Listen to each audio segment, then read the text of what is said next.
Finally, it happened to me right in front of my face, and the raised bed can't hide it.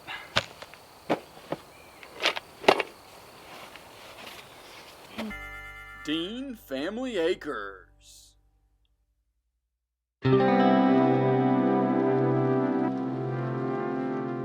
For those of you who have been watching us for a while, if you look back at episode 42, you can see where we actually made these raised beds, and we've actually needed to make another one for quite some time. So hopefully you will follow us and just see exactly how these have been doing for us and why we're building another one.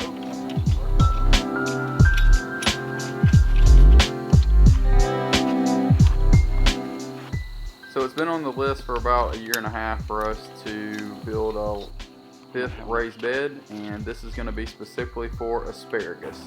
We're doing this because asparagus is not supposed to be disturbed, and we want to make sure that we can just put it in a bed and not have to worry about it going all over the place, but also so that it will not have to be disturbed.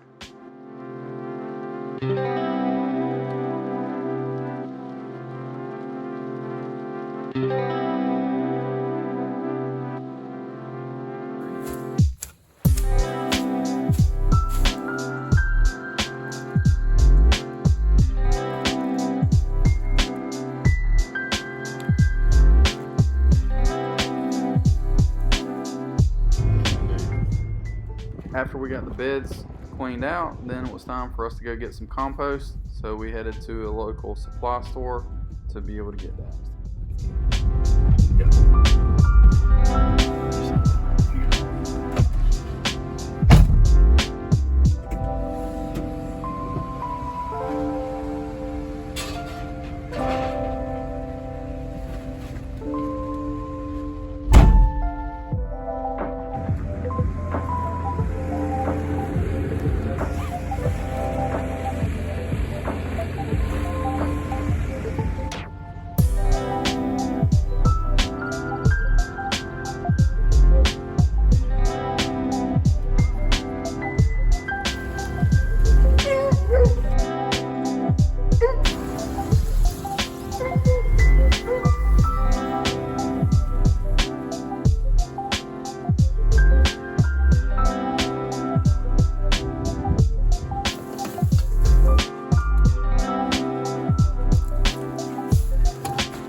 Alright, so you think this is enough?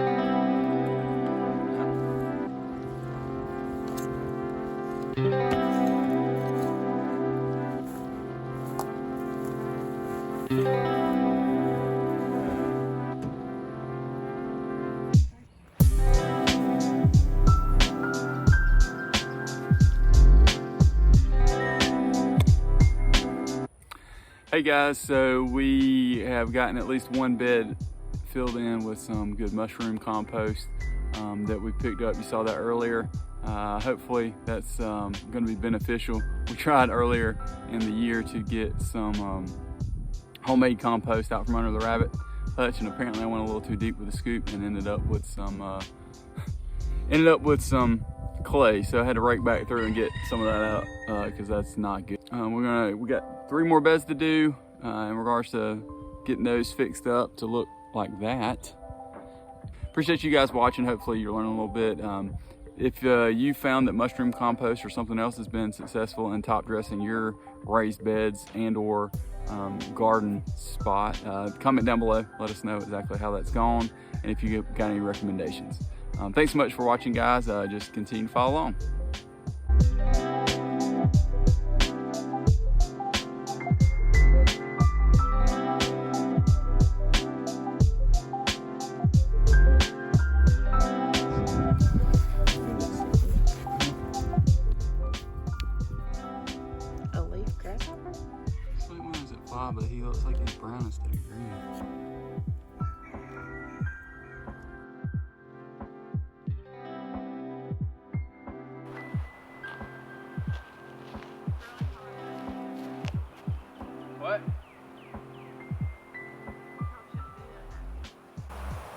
I'm doing. Trained professional. Alright guys, so we keep getting people asking us about our raised beds, and we need to build one more, potentially two, but one has been on the list for about 1.5 years. So we're gonna just give you a quick overview, and if you want to see the full video of all this, check that out here, and I'll link it down below as well.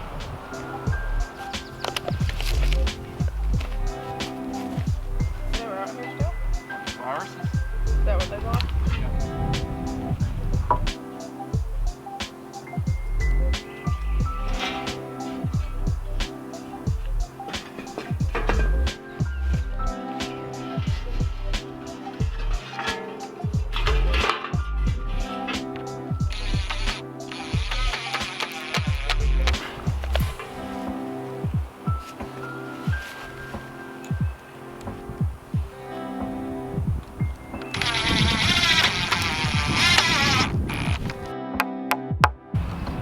Want you to be pleased with your asparagus bed.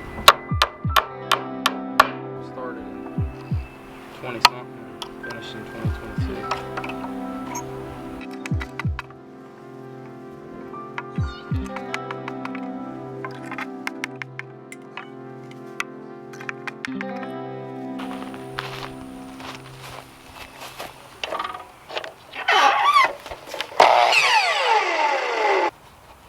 Going with 45-degree angles.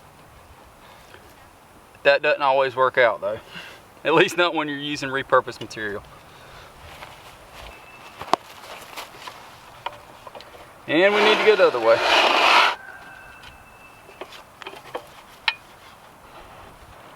And I'm just trying to cut just below these nail holes. No particular reason, I just knew I had exactly that much room.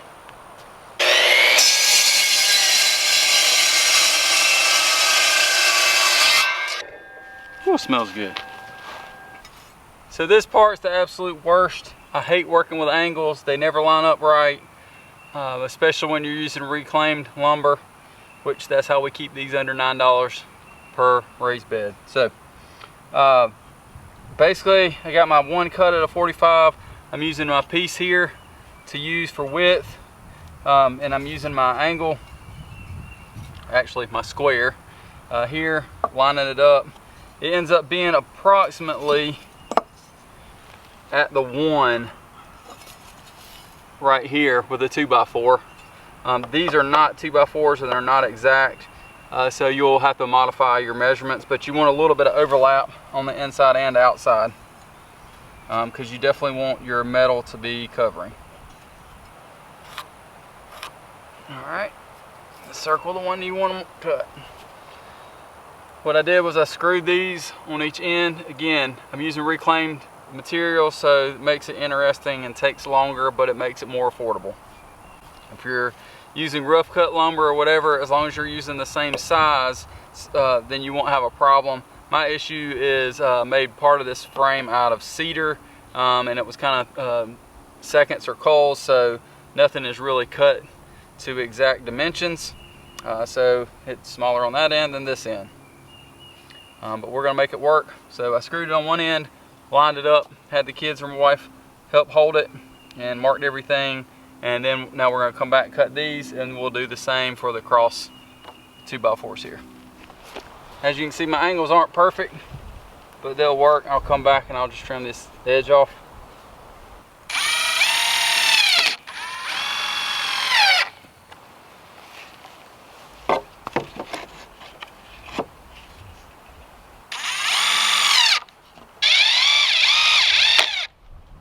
All right, now we got the whole frame done. We just got to put our metal in. You can cut it to any height. We cut ours to 1 foot.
And basically what you do is once you get these tops on, you flip this over, you just line your metal up and you screw it in. We've just always used sheetrock screws, but you certainly could use decking screws. You just need to make sure that they are short enough to not go all the way through. All right, in order to save money, you can do a couple different things. For us, we had this old cap that came off of actually off of our house that wasn't vented, so we replaced that with a ridge vent, and we told them to keep this because we might use it one day. So you can either use something like this, or you can actually buy the corner pieces made for it. It's almost the same thing, and honestly in this application it really doesn't matter. One down, 3 more to go. If you do happen to use the roofing cap, you just need to bend it a little bit so that makes it more into a 90 degrees. And you just take your sheets of tin and you screw them in as well.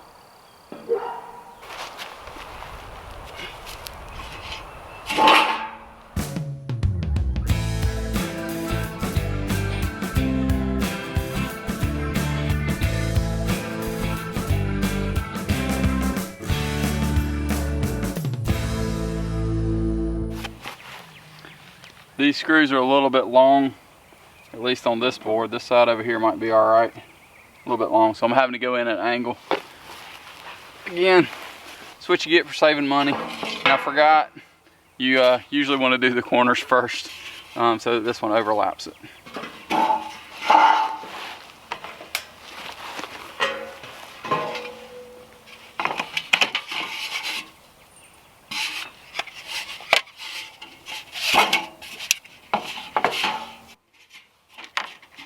Like a glove.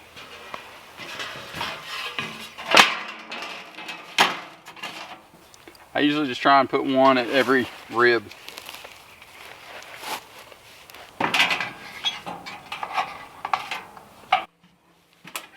All right, 1 down, 3 more to go.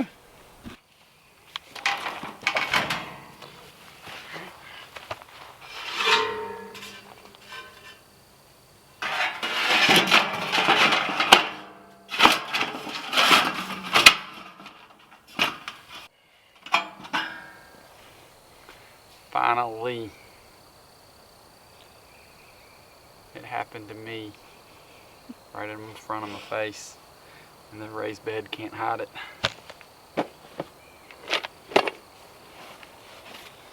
Well, it only took us, well, how many years to do it? Ready? Oh, goodness. Don't break it, okay?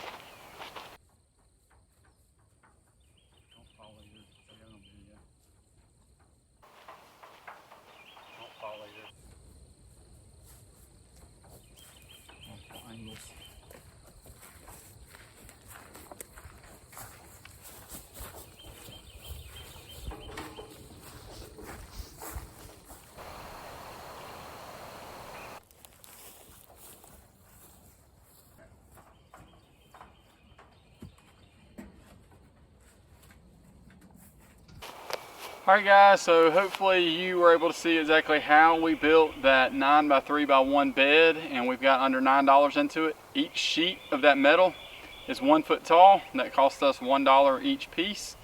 There are 8 pieces in that entire bed, and then we use scrap lumber, and then we use screws. So between scrap lumber, using some power to cut the lumber, and buying a couple of screws, which we bought a big package because it's always cheaper to do that, then we literally have under $9 into each one. It will also depend on if you have to buy your soil or not. We have bought some in the past. We've also used our own from our goat paddock. So I would encourage you to do that, and or make your own compost if at all possible. Thanks again for watching, guys. Don't forget, give us a big thumbs up to like this video and subscribe. And if you haven't already, ring that bell like Mike Tyson did in the 1980s so that you get a notification every single time we post a video. It's twice a week, our usual Sunday video and Thursdays. Thanks so much for watching, guys. Don't forget to make a comment and share with other people. Y'all have a blessed day. One good thing about using copper wire is it never rusts. What were those things called? Was it Bucky's nuts? What those things were? Those little popcorn things? Beaver nugget. That's right. What you said sounded horrible. Huh? What you said sounded horrible.